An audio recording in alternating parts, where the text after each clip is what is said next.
Okay, here we go.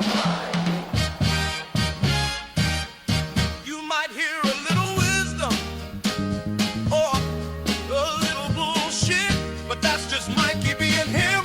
It's the Planet Mikey podcast. So glad you tuned in. Now please subscribe so we can keep it alive. All right. The Planet Mikey podcast.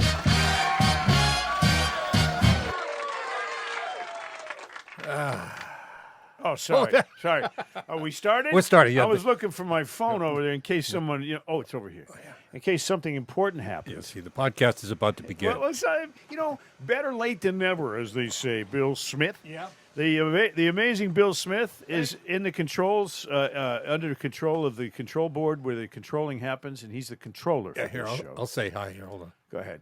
Let's see how it All works. right. See, there's the back of Bill Smith's head. Yeah. He's got that brand new board. That's a nice board there. Oh, yeah, look at this. Look at that. I don't know how you ever know, though, which button's which. There's so damn... I know when you're producing a band and they're recording in your palatial studio here in the Pelham Island Studios, that you have a million buttons to push all at once, and you're good at that. I'm a button pusher. But if you ever got me behind that thing, it would be a total freaking disaster over here. I know. Ever since my thumbs got cut off in that accident. Sorry. Somebody say you got your thumb up your ass. There's a lot of bad people out there. They say mean things about people. It's true. Like Jerry Garcia, he was missing some fingers, like on his guitar strumming hand. Yeah. It looked like this. Mm-hmm. And I never asked him. I met him. I was going to say, what's up with your fingers, man? What happened to those? But then I thought, well, it's probably a sore point for him, right? I mean, he's got to pick his nose like this. Well, yeah. Which is ridiculous. So Bill Smith, everybody, Yes. is in charge of this show. If anything goes wrong, please send it to Bill Smith on Twitter, on X. Did you see that thing I sent you, by the way? What, this? No, not that. That's my. Oh yeah, we're brought to you by my grandma's coffee cake, and I'm going to send you a blueberry next week. Me? Yeah. Oh. Yeah, I got one sent to my house, and John Featherston going, as a podcast crew, we take the cakes. And that's about all we take. That's the most ridiculous thing I've ever heard. Thank you.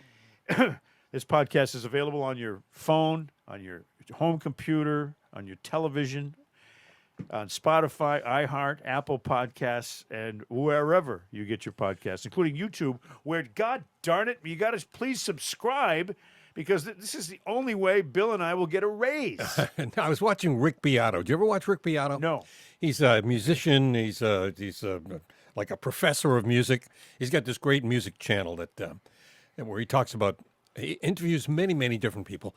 He came on the other day and he said, please subscribe to my channel. He said, I'm looking at the numbers here, and, there's 87% of you watching, but only 30% of you subscribe. He said, but the more of you that subscribe, Yes. it allows me to get the money to bring in these special guests that you really like. And so all we got to see, you notice there's no guests on this show. So, if we could jack it up by about, $8 to $12 a week, then we could rehire Ben. Please subscribe. Save us. Yeah, subscribe, because, again, this is not forcing anyone to watch or listen to every episode. We do one every week. Yeah. It's just a way to make them better in the future and our meals better when we go out to eat. Cash is king. Yeah. Well.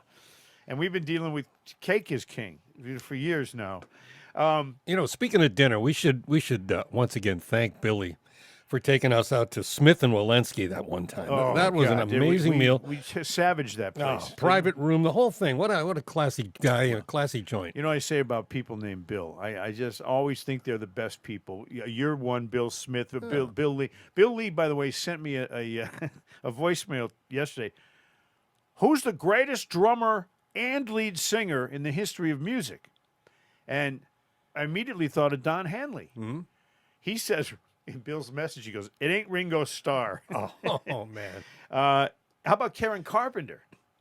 Well, she's a drummer. Well, she was such a remarkable singer and she was a good drummer. Yeah. So, and you're a drummer. Yes, correct. And I'm a singer. Yeah. So, If we could just combine this, you know, We we'll, could we'll have start a song. band. I know. We should do that. We get John Finn to play guitar, pay him big money. Oh, yeah. Imagine that band. Oh, we would be rocking their hits. Johnny and his wife, Julie. We're gonna, the Finns, Yep. and they're not even from Finland, which is I thought was odd. We have some musical conversation today to have today, but first I got to say this: I don't like to be negative, but I can't get any more negative than some asshole shooting up the people of Cambridge as they go down the street, shooting at cars. A guy who was in jail for shooting at cops in 2020. I think he shot 50 shots at cops in Cambridge or somewhere. And now he's back out on the street shooting again, the guy's obviously this is a guy who should never have been let out of jail. Well, the judge let him go and said she didn't want to see another black man have to go to jail. Well, okay, but you know what? If it's a murdering piece of shit black man, he should be in jail. I agree. That's all. It doesn't have to do with the skin color. It's what you do. It's the content of your character. And this guy, obviously, after shooting up the cops, he's back out again with a chance to do it again. People like that should be either killed, death penalty, or certainly in prison for life. But I don't want to talk about that. You know why? Why is that, Mike? Because I got to drive through Cambridge later today. Not Ringo Starr, Don Henley, great drummer. Okay. How about Phil Collins? Another one? Yeah, and Karen Carpenter. With all due respect for her dietary habits, she was a great, talented. Her voice was butter. Yeah. You know. So now, I got to tell you this. I had another psychic moment. Hold on. Psychic moment? Yeah. Here, hold on. I just re-upped on the subscription to Sirius Radio. I drive a lot. I was sick and tired of terrestrial radio. They play the same 250 songs over and over and over again. It's goddamn boring. So I said, I'll get XM, Sirius XM. They had a great offer. Cheap. So now I have. You have it too, Smitty, right? Yeah, I love it. Well, I'm listening to Elvis Radio. I turn onto my street in Upton, and right ahead of me, kind of blocking the lane, was Elvis. a U.S. mail truck. Oh. And it was my mail person. It's a woman. She delivers mail in my neighborhood. I'm right behind her. I'm not going to beep at her or pass her or anything like that. I'm being very polite. So I get right behind her. Back of her truck says U.S. Mail, and on the Elvis Radio channel is the song U.S. Mail by Elvis Presley. At the same moment that I see this truck, all of a sudden Elvis is on my radio on Sirius singing U.S. Mail. I said, holy shit! But not return to sender? No. Or please, Mr. Postman. None of that. Oh, no. No. U.S. Mail. I'm reading it off the back of the truck. It says U.S. Mail. I'm like, oh, my God. This is unbelievable. So I went right over to the post office and I filled out a job application. Yeah. And? They told me no. They said I smelled funny. No, they said they did a dog test on me. The dog wanted to bite me. So they said, no, you can't have this job. But isn't that weird? That's another psychic moment. You have those frequently. Gosh, damn it. I would like to talk for a moment about something that, I think about when baseball sucks for me, and it does suck when the Red Sox suck. I mean, I still watch some of the games, but it's not the same when the Red Sox are just so obviously not going to the World Series this year. But I think about baseball all the time, and I think, well, and they trade. The Red Sox have made some really shitty ass trades in the history of that franchise. We start with obviously and by the way, Babe Ruth. Yeah. That was not a trade. He wasn't traded to the Yankees. He was sold to the Yankees for mere money, which was obviously and clearly probably the worst move in the history of baseball, period. Most people would agree with that. I mean, it's Babe fucking Ruth, okay? All right. Mere money. Now, back in when Babe Ruth got sold,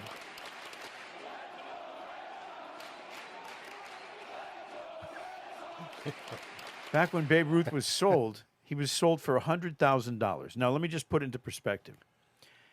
$100,000. Let's go with the David Price comparison. David Price had a contract for $30 million to pitch 30 starts a year for the Red Sox, which is $1 million per start, which means that it's over $100,000 per inning. If he pitches an inning, it's more than $100,000 in his pocket, right? Babe Ruth was sold as a commodity for that amount of money. David Price pitched 1 inning to get $100,000. Are you shitting me? So that was absolutely, without question, Harry Frazee, to finance his Broadway musical, needed the $100,000, and so he sells the greatest player, maybe the greatest athlete in the history of baseball. But let's move on from that, because that was 1919 or whatever, 1920. My memory brings me to a trade where Sparky Lyle, left-hander for the Red Sox, and you gotta like a guy named Sparky. Oh, yeah. You know, Albert Sparky Lyle was on the Red Sox, and they traded him for Danny Cater. They traded him to the New York Yankees, and he ended up winning a Cy Young Award, and they won a couple World Series with Sparky Lyle. He's a great relief pitcher, great. And Danny Cater ended up, with all due respect, I'm not going to say he's a piece of shit, but he hit like one. He was awful, and they didn't need him, and they did need a pitcher, obviously. So Sparky Lyle for Danny Cater to the Yankees is one that sticks in my craw. Where's your craw, by the way? Yeah, it's a Right craw. here? It's right there. Yeah. Right here? Yeah. Oh, craw. Isn't that how people from Japan say claw? I don't know. Yes, you do. I never gave that some thought. People Mike. from Japan don't say claw, they say craw. Well, maybe. I'm such a crown. Anyway, the worst trades in Red Sox history continues. Sparky Lyle for Danny Cater, Babe Ruth. Now, here's one that also bothers me. Jamie Moyer was another left-handed pitcher, and the Red Sox had him in 1990. When was it? 96 or something like that. They had this guy, Jamie Moyer, who threw, kind of like Bill Lee, junk ball pitcher, journeyman guy. Well, they traded Jamie Moyer to the Seattle Mariners for Darren Bragg, who was a very mediocre pedestrian outfielder. Nice guy, Connecticut native. Yeah, okay, not a great player. They trade Jamie Moyer. At the time, Jamie Moyer was 7-1, 7 wins, 1 loss for the Red Sox, and they trade him for this outfielder, and I'm like, why? The guy's 7-1. He's a winner. They trade him to Seattle, and all he did for Seattle was win 145 games, 62% of his starts he won for Seattle. He ended up with 269 career wins, which is 9th on the all-time list of left-handers in Major League history. 9th. I mean, we're talking about guys, 269 wins. It's unbelievable. The guy should be in the Hall of Fame. And the Red Sox traded him for an outfielder, just an average outfielder. It made me want to puke. Oh. And I met Jamie Moyer at spring training. He was the nicest guy. He was out playing with his kids out in front of the hotel where they said, really nice fella. And Digger Phelps was his father-in-law, the coach, the famous college basketball coach. So anyway, enough about Jamie Moyer. It still hurts me. It hurts me inside where I live. I got to mention one more guy, and they didn't trade him, but he became a free agent, and the Red Sox had no business letting this guy go. He was a third baseman, Smitty, by the name of Adrian Beltre. What year was this? This was recent, Yeah. relatively recently, in the 2000s. He was a really good third baseman. Red Sox got him for 1 year on a free agent deal. They cheaped out on him. They gave him $9 million. He ended up signing the next year as a free agent again for $15 million. So the Red Sox they went the cheap road. But Adrian Beltre, with 28 home runs, batted .300 for the Red Sox, drove in 100 runs, and they get rid of him, or they let him walk. I was like, why? Gold Glove third baseman. I mean, he was a great fielder. He was a great hitter. He had a real amazing personality. He didn't like people touching his head. And they'd come in after he hit a home run and they'd pat his helmet. He'd fight him on. He had a thing about people touching his head. I don't care. The guy hit for power. He went on and hit like 200 home runs when they got rid of him for Texas. And they could have kept him if they just forked over the money for maybe one of the top. By the way, he's in the Hall of Fame. One of the great third basemen of all time.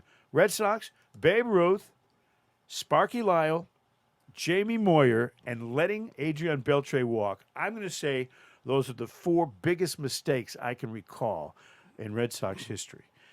in my history with the Red Sox. Anyway, if you can think of anything that was more disappointing, then feel free to email this podcast. It's the podcast, Mike. This podcast at Planet Mikey. What is it? What's our email address? PlanetMikeyPodcast@gmail.com. Thank you. PlanetMikeyPodcast@gmail.com. Now you got to memorize it. I hope we get some hate mail. I'd love the hate mail. I don't mind hate mail. Yeah, I like I get some hate on X a little bit, because of my political beliefs as a centrist libertarian. Sometimes piss off Democrats, but I don't give a shit.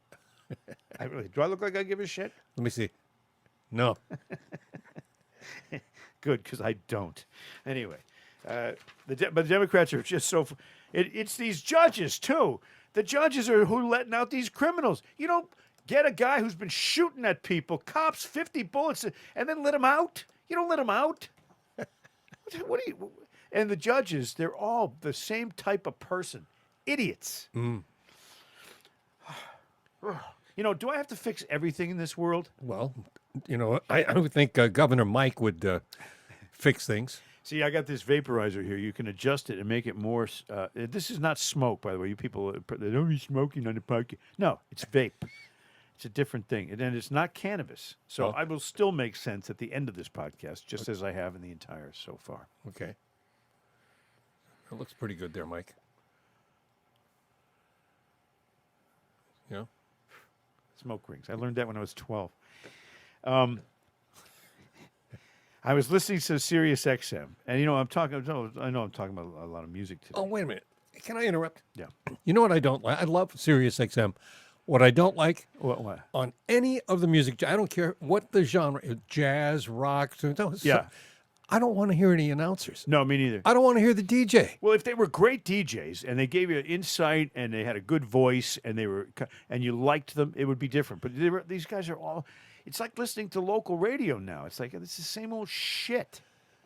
Here's you what think? I saw in 1971. I was there. I saw the concert myself. And it was By the way, one more note on baseball. Oh? This is kind of odd. I like oddities. Yeah. This should be impossible, but there are two players in the major leagues with the same name. Now, it's not, Jose Gonzalez or something like that where you would expect it because, first of all, a lot of the Hispanic names are all the same. Yeah. And then they just mix them up, They have three names and stuff. There's going to be two Pedro Martinez's before we're through, but this is different. Two players named Max Muncy.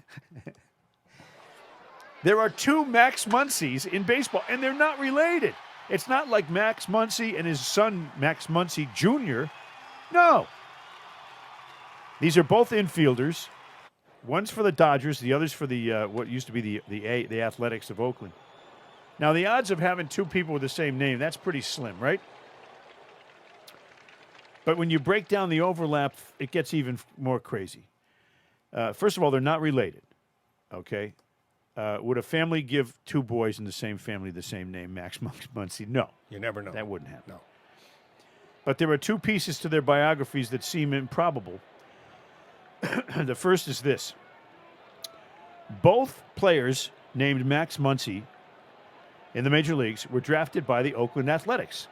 Now, there's a 1 in 30 chance of that happening. So then you take those odds and you say they were both born on August 25th. What? Yeah. It's 12 years apart. There's 12 years difference in the Max Muncies in their age, but the odds of them sharing a birthday is 1 out of 365, right? So you got 1 out of 30, 1 out of 365. Then, so you're looking right now. If you analyze those stats, you're looking at a 1 in 10,950 chance that Muncy and Muncy were both born the same date and drafted by the same team. It's unbelievable. Now. The official name for the Max Muncy on the Dodgers is Maxwell Stephen Muncy. And, I mean, this is crazy. First of all, Muncy by itself is not a common name. Did they name a town in Indiana after him? Muncy, Indiana? Yeah. Yes, but no, they're spelled differently. Different guy, yeah. And what were the chances of that? It's kind of like the thing that happened when you say Ken Griffey Jr. is the second greatest left-handed hitting outfielder born in Donora, Pennsylvania. You said, wait, what? Donora, Pennsylvania? Yeah. Ken Griffey Jr. was born there.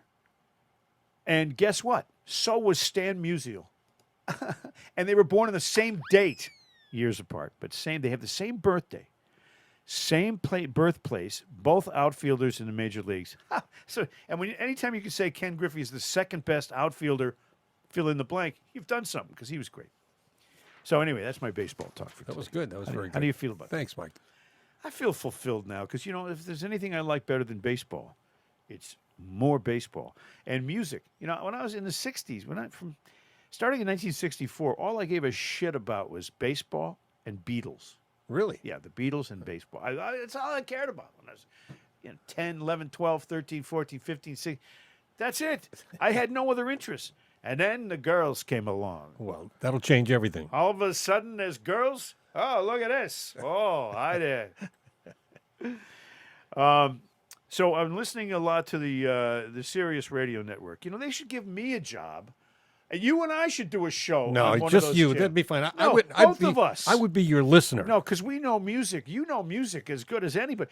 We should have a show on Sirius. The people in Sirius running the show, we're done here with local terrestrial radio, okay? Because it sucks. Put us on your thing. We'll do the show live from here, right from here to the studio. What do you think? No, I remember when Sirius XM came on and all these other platforms with music. Mm-hmm. And I remember radio stations, some salespeople, some management, all saying, look, what are they doing? Meanwhile, they themselves ruined the product. Yeah. Well, the tight playlists, you get bored listening to the same crap over and over again. Everything is so safe. At WCCC in Hartford, all these walls would be albums in the studio. Just albums this way. Thousands of them. Yep. And you could play what was in this library. DJ could create the show. Yeah. Now they give you the computer list, Smitty, and you have to follow it. And you say, Come Sail Away by Styx again? Well, not only that, you get the little cards you have to read. Less talk, more rock. Shut the fuck up. Anyway, songs that didn't... I know that you'll like this because you're a musicologist. Go ahead. Songs that didn't need a remake or songs that were better as a remake than the original. That's the conversation here. You ready? Go ahead. I'm ready. I'm going to start with the one I hate the most. Go ahead. Money Money. Oh. Billy Idol didn't need to do that song. Tommy James did it. It was fine. You don't have to redo a song that sold a million zillion copies for Tommy James and the Shondells. Although Billy Idol did a great job with it. Well, but it's the same. It's a shit song, like a pony, money, shut the, Anyway, I don't think that needed a remake. That's my opinion. Okay. I mean, they did one. Okay, they did it, but I don't think they needed to. You got another one? Yeah, I got a lot of them. Okay. This one bothers me a lot, too, because I love the original. Knocking on Heaven's Door by Bob Dylan. Mm-hmm. It's from the motion picture Pat Garrett and Billy the Kid. Yep. And it was just a great little guitar, tremendous. Come take this badge off of me. And then Guns N' Roses had to jump in and steal some of the thunder for a future generation from the original song. And it's like, knocking on heaven's door. Shut the fuck. They didn't need to do that. Just leave it alone. Oh. Find another song to whine at. Wow. Okay. I Will Always Love You. Dolly Parton wrote it, and she did it, and it was a hit. Yep. She's great. She has big knockers. Used to, anyway. Whitney Houston did it, and it became bigger. Oh, yeah. Now, I would say in that category, because Whitney Houston had this amazing talent, that you can live with both versions of it. Yeah, and leave it alone. Leave it alone. No one's going to top that. Right. They both did it. No one should ever do that song again. Dolly Parton did it. She won't be doing it again. And neither will Whitney Houston. But yes, standalone, great ballad, no question about it. So I'm okay with both of those. Yeah. Here's one I think shouldn't have been redone. Tell me what you think, Smitty.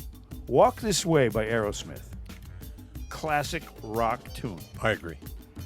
And then Run DMC comes in, and they just take the same song and they kind of hip-hopify it. I don't know. I like that. You do? I like that version, yeah. Yeah. I thought they did a good job. I mean, it's energetic, but it's nothing different. It's the same song. And Steve Tyler liked it as well. Yeah. He's in the video. But it's the same song, though. yeah, but they did a good job with it. All right. Be different if they did it and it sucked. Speaking of Aerosmith, how about Come Together? Their version or the Beatles version?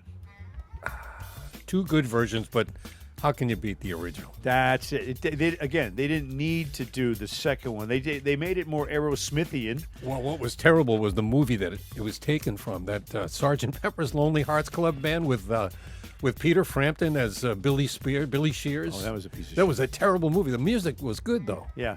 But, I mean, the Come Together was a great Beatles tune. It had that great drum thing in it, too, you know. I love the original song. And then they came and did it again. And all they did really was kind of make it more screamy, more Steven Tyler-ish. They didn't change the song very much. Yeah. So, But he did a great job. okay. You're being real nice today. Well, I like the tune. You know, it's as I say, it'd be different if the song sucked, the remake. All right, here's another remake situation. Now, I'm going to tell you, the big hit was Blinded by the Light by Manfred Mann. Who did the original? Was that Springsteen? He wrote it and did it first, yes. I like the Manfred Mann version. I do too, and it's really great. And it's a classic. Yeah. The Bruce stuff, again, Bruce got... I don't like him now, so I'm going back on his old library, and I'm liking it less. They say he's coming to Fenway Park this summer. I don't care. I know. Call Minahan. And Tell we'll have him to he's- get a political discussion from Bruce when he gets on stage. He's a Bruce ball licker from way back. Now, Dev, have you heard the remake of Simon and Garfunkel's Hazy Shade of Winter? No. The Bangles. No. It's good. Okay. It's quicker. You know, they move the pace up, but it's really good. It's a good version. Yeah. I'm okay with that because they did justice to it. Now, Simon and Garfunkel got remade a lot of their songs. Yep.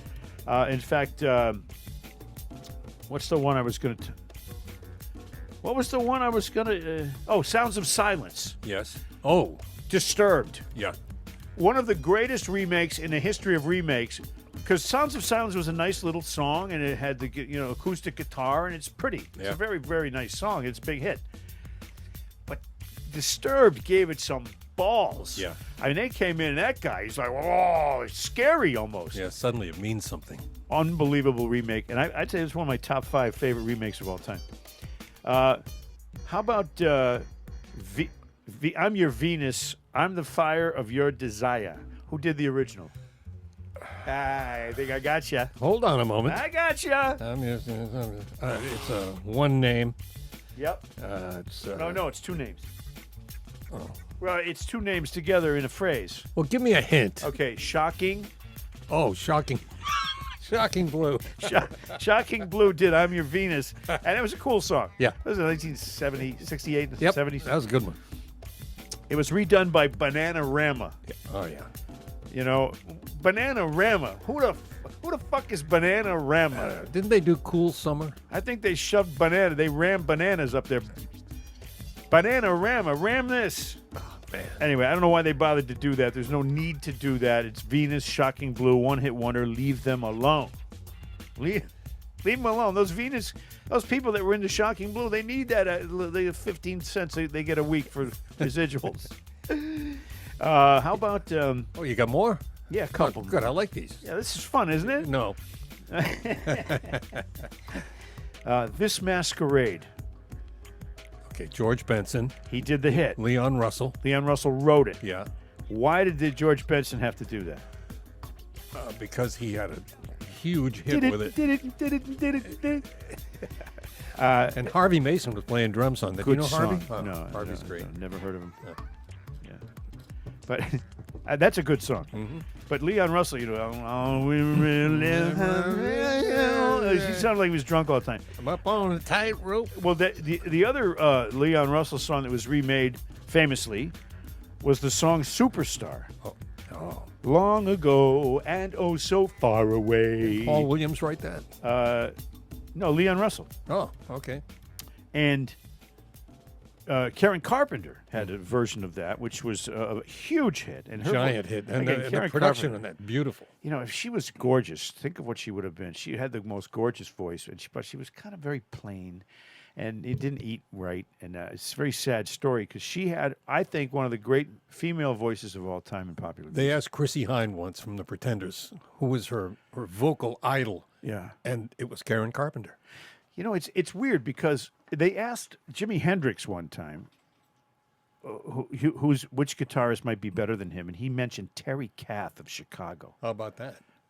Imagine if you're Terry Kath and you hear that coming from Hendrix. Well, that's a fun little musical segment, don't you think? Well, that was it? We will have what? You want me to go get some more for you? Well, I thought you said you had a bunch of them. Well, I did. I went through a whole bunch of those. All right. I mean, you know, I could keep going, but you know, nobody ever remade In the Summertime by Mungo Jerry. I like that song. I also wrote a limerick. You know, I like limericks, right? Yeah. I'll give you a couple examples. Go ahead. There once was a man from Guyana who thought he could play the piano. His fingers slipped and opened his zip, and out came a giant banana. But I have one that I wrote. You wrote one. I wrote one for the Mike Vrabel scandal. Okay, go ahead. You know, the Mike Vrabel thing. It's big news. All right. Everybody's all over it. Still. Oh, it's tragic. You want to hear it? Oh, well, yes. All right. Now you. I'm just going to get my Limerickian face on. All right, go ahead. How dare you? Ah.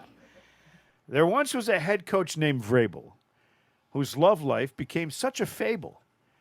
He somehow was able to, under the table, install a long cable in Mabel. Now that's humorous.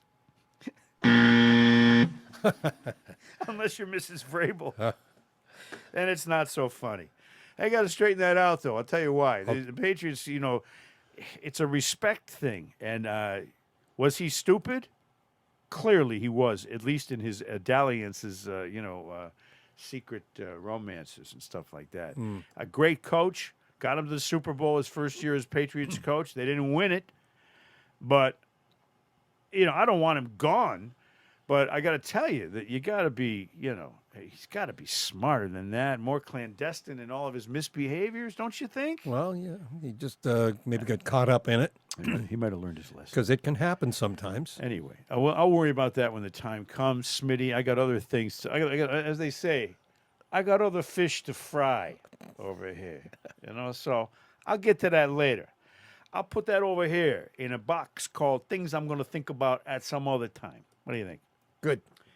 Meanwhile, we have our our traditional Joe and Jerry visit, and this is after they ate at Taco Bell.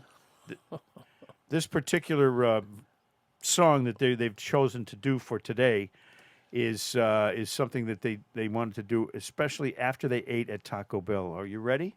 Would you like to have your avatar sing this, or?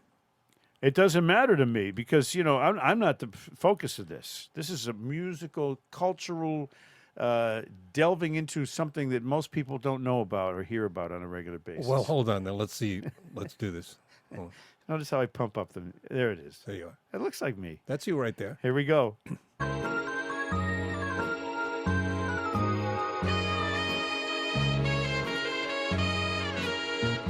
I love this song, Joe.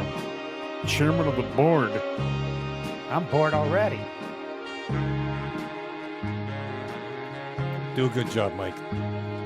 The summer wind came blowing in from across the sea. It lingered there like a fart, Joe, to touch your hair and walk with me. All summer long, we sang a song from our assholes, and we strolled the golden sands. Two tacos and my butthole wind. Like painted underpants, Those days and nights, they went flying by. The fart was new, my underwear was blue, until it dripped down my thigh. Then softer than a piper man.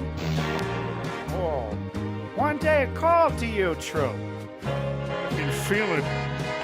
Oh, I lost you. Ooh. I lost you to my summer wind. Oh, the autumn wind. Oh, that's terrible. And the winter winds. They've come and gone. I wish that stench would go. And still the days, those lonely days, and the gas affiliated therein go on and on, Joe. Lower GI issues. And guess who sighs his lullabies between your thighs? It never ends. My stinky friend, Joe. The summer wind. The summer wind. Oh, good one. Warm summer wind. True. That's a little too warm for me.